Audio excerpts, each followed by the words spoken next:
Nicolas Jackson joined Chelsea in 2023 off a horrible season.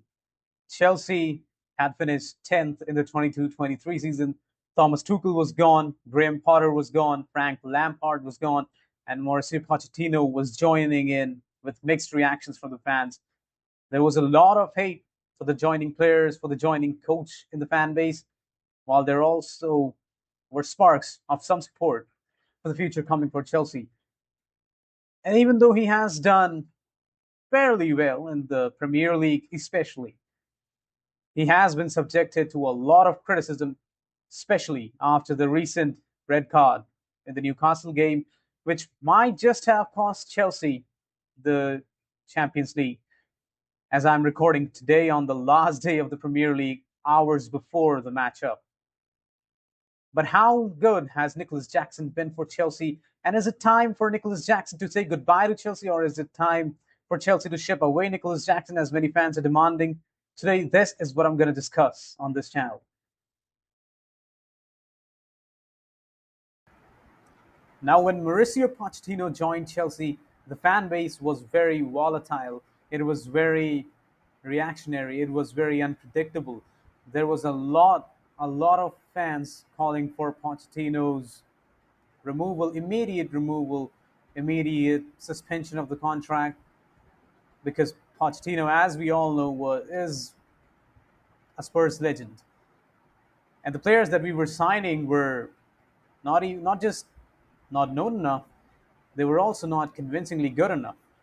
We were signing Petrovic and Robert Sanchez, and Cole Palmer was one of them, and only Cole Palmer is the one who has exceeded everyone's expectations so far. The case of Nicolas Jackson, though, is a little peculiar because before coming to Chelsea, he did not have an outstanding record in Spain and anywhere. And even for Villarreal, he had only gotten quite good months before coming to Chelsea when his transfer to Bournemouth had failed. But it shows us that Bournemouth saw something in him. It shows us that Chelsea might also have seen something in him. And he did prove us to be wrong in some fashion, in some way. In his first season in the Premier League, he scored double-digit goals and assists, and although it although it isn't quite good enough, but it is still better than what we used to have in Pulisic and Timo Werner and everyone else. Pochettino played a more liberated style of football that gave his strikers more freedom to go ahead. It gave Jackson more freedom to go ahead, but that was also one of Jackson's main problems.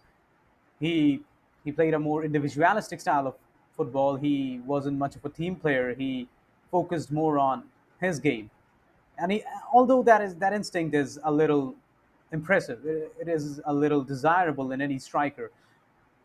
It was a little too much in Jackson. Used to go ahead and try to fish for his own goals, but end up with nothing. And he also had a problem with being caught offside a lot of times. I mean, a lot of times. This was a problem that Chelsea used to have since the time of Lukaku and Timo Werner and everyone. But with Jackson, the problem still persisted. But even though he had all these problems, and his finishing wasn't even good enough at all, still better compared to Lukaku and Timo Werner and I love Timo, all respect to him. But still, Jackson was better than all of them. And that is why he ended up with such a good score, with such a good goal tally at the end of the season. Once he got going, once he scored his hat trick, and he kept scoring in big games against Tottenham, against Wolves, against West Ham, and he kept that form when Pochettino wasn't there, when Maresca came to Chelsea.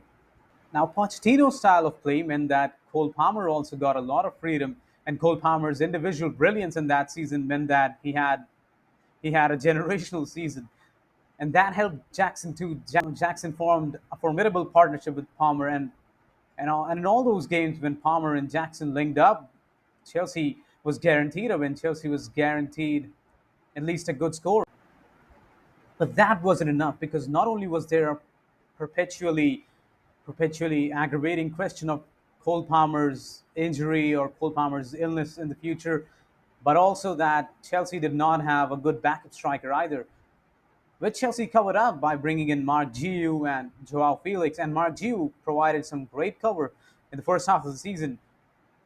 I wish he comes back from the injury, though we've been missing him a lot.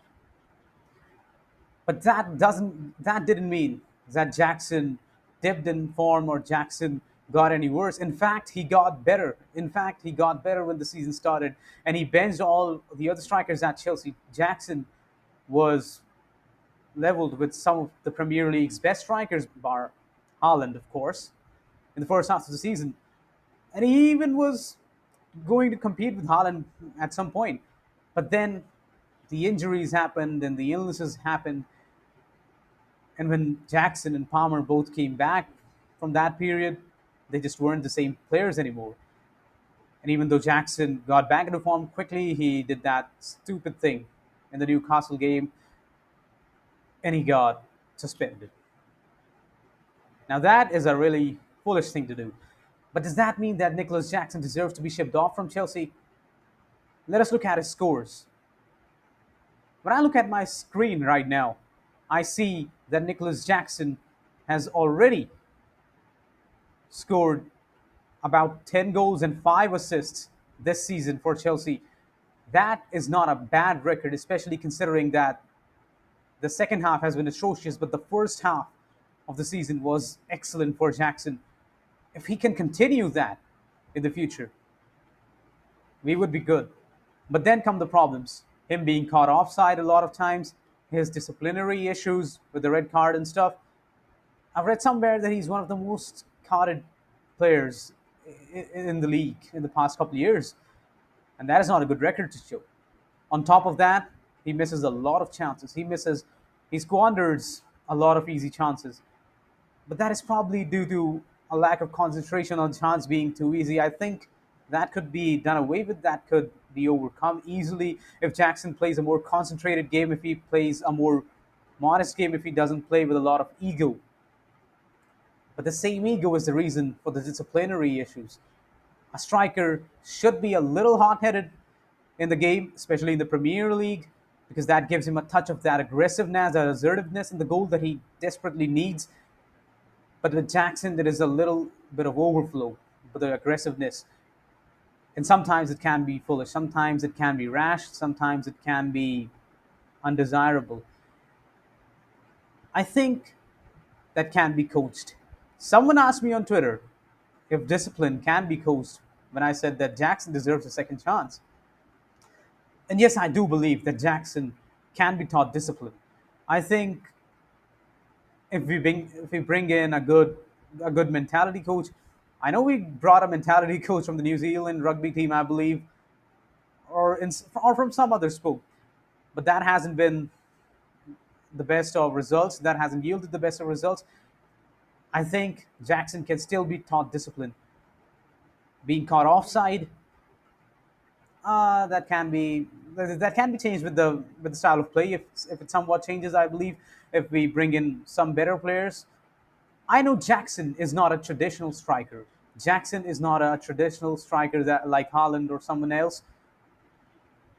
He has played a lot of times as a winger for Chelsea. He has played a lot of times as a centre forward for Chelsea, and he has done okay being a winger too. But the thing is, he has to do better. And if an offer of something like 70 or 80 million comes off, of course Chelsea will sell, and of course we can't waste that opportunity. But to sell Jackson merely because he has some disciplinary issues and he hasn't become a world class striker in a couple of seasons, especially considering his injuries and Chelsea not being at the top level, us not having the best of players, us not having the best of backups for our players like Cole Palmer. I think it is a little unfair and it's a little tough on Jackson, who is merely a 23-year-old right now. I can't believe he's just a couple years older than me. And one can see how young he is, how one can see how inexperienced he still is. Inexperience is not a fault of his own. But once he gains experience, I think he could be a formidable striker for Chelsea. Should he be sold? My final verdict would be no. Chelsea should wait at least one more season for Nicolas Jackson to come into his own, to play with more of a responsibility, to play with more disciplined attitude. I think that would be my verdict on Nicolas Jackson. Anyways, that was it for the video. If you liked it, share and subscribe. If you think Nicolas Jackson doesn't deserve a chance, let me know in the comment. If you think Nicolas Jackson deserves a chance for some reason that I did not mention, let me know in the comments below. Anyways, I'll see you soon. This is Arush signing.